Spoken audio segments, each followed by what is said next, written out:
TVS has effectively made 4 kinds of two-wheelers over the past few decades, and they've done it really well. Sporty machines, commuters, mopeds, and scooters. Now, however, the company with about 40 years of racing heritage is about to try its hand at something completely new. A relaxed cruiser type of motorcycle. It's called the Ronin, which is a Japanese word for a samurai without a master. And that makes sense because this bike doesn't fall into any known motorcycling category. The Ronin draws its heritage back to the Zeppelin cruiser concept that was shown at the Auto Expo 4 years ago. But this bike has clearly taken a rather different direction when it comes to the design philosophy. You'll see various motorcycle shapes and forms when you look at the Ronin from different angles. There are hints of neo-retro machines, cafe racers, scramblers and all sorts of things mixed in there. But for me, the one standout motorcycling shape that I see is the cruiser. The most obvious cruiser cue is visible in the raked out angle of the front USD fork, but TVS has thrown in a few more details as well. The chain drive, for example, gets an oversized cover that's designed to look like the belt drive system on a large cruiser. And then there's the tall swept back handlebar along with an alloy wheel design that looks inspired by what you'll see on some big Harley Davidsons. The overall result is a motorcycle that has a good sense of presence up front thanks to the USD fork and a chunky 14-litre fuel tank, although the rear section is definitely more polarizing. The rear fender looks a little awkward and the grab handle seems to be quite utilitarian as well, but it is removable if you don't mind living without it. What I do like is a sleek, almost Robocop style LED tail lamp that neatly integrates into the metal rail that forms the rear subframe. The smart looking mirrors and arrow shaped LED indicators also give the bike a nice premium feel for this price point. In fact, overall quality and finish is probably the best that you will find at this kind of money. TVS likes to call this the unscripted motorcycle, but the word that keeps coming back to me is confused. Nevertheless, style is an incredibly subjective matter, so why don't you tell us what you think of the way this bike looks? Meanwhile, let's talk about that brand new engine. The 225cc displacement is very similar to what was on the original Zeppelin, but this bike doesn't have any of the hybrid technology that was seen on the 2018 concept. What you do get is a completely square design with identical bore and stroke dimensions of 66 mm. The engine has a 4-valve head, an oil cooler, and it drives the rear wheel via a 5-speed gearbox that is shared with the RTR 200. TVS clearly states that this motorcycle isn't about high speeds or racing, and that it was purpose-built to offer easily accessible performance. The result is an output of a little over 20 horsepower and just under 20 Nm of torque. Those certainly aren't outstanding figures, but the point you should really notice here is that this peak torque arrives at just 3,750 RPM. To give you some perspective, the new Royal Enfield Classic 350 produces its peak torque at 4,000 RPM. But of course, the bigger Enfield has 35% more torque to offer. Now on paper, the Ronin sounds like it has an almost Royal Enfield-like low-end torque delivery. But in reality, this is very much a TVS sort of engine. It's smooth and it produces a nice fruity sound.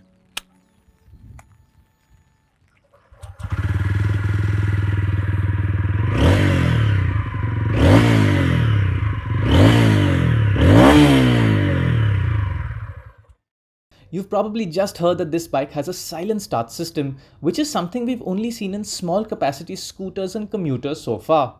It is a nice feature to have because it only builds on what is already a very refined experience. While this engine is clearly no slow revving thumper, the Ronin's riding experience is still all about that strong bottom end performance.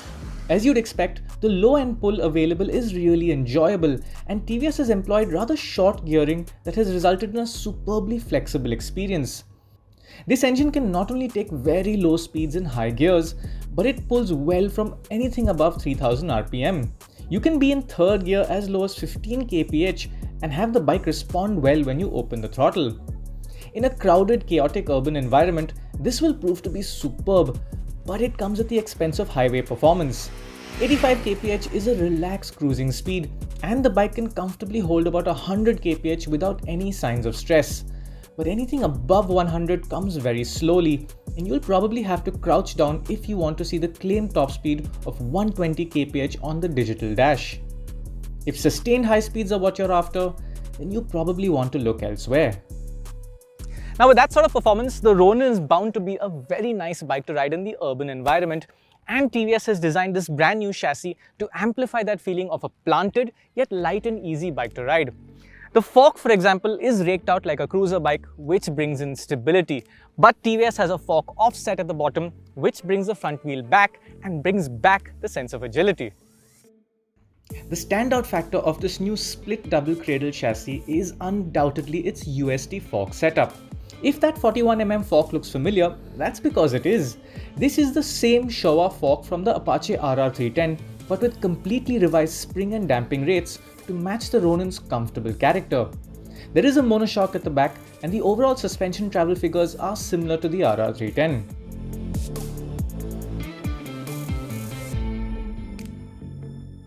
Now we got to ride the bike for only a few hours in South Goa on a day when the National Weather Department announced an orange alert.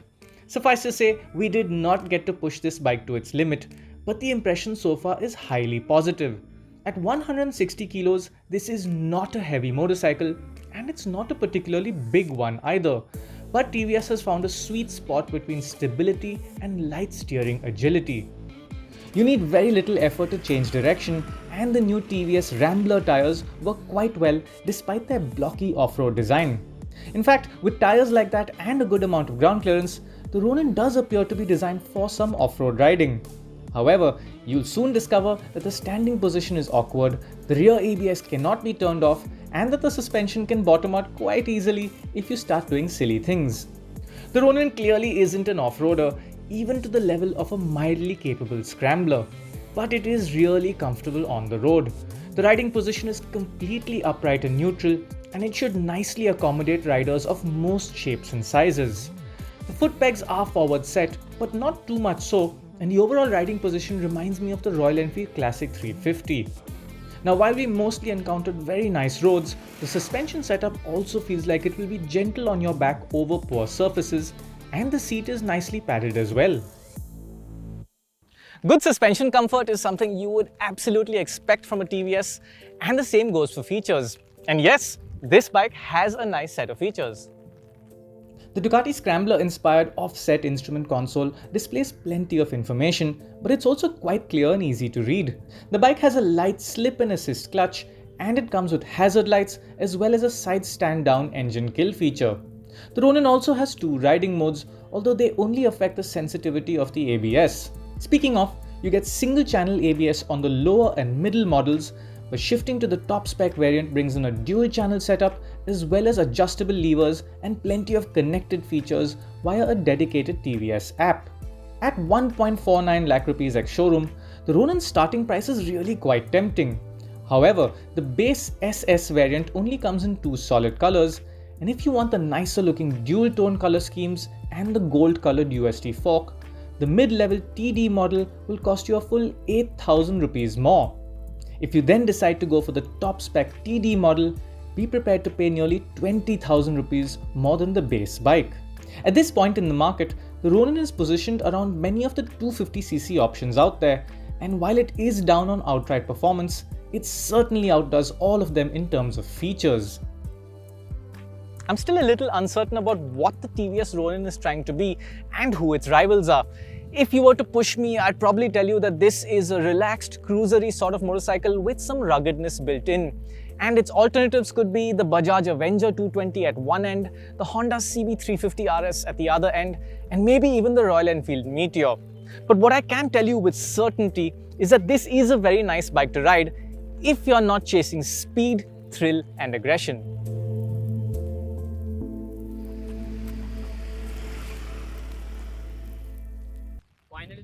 Final take, yes. Passive aggressive tone from the camera person. Final take.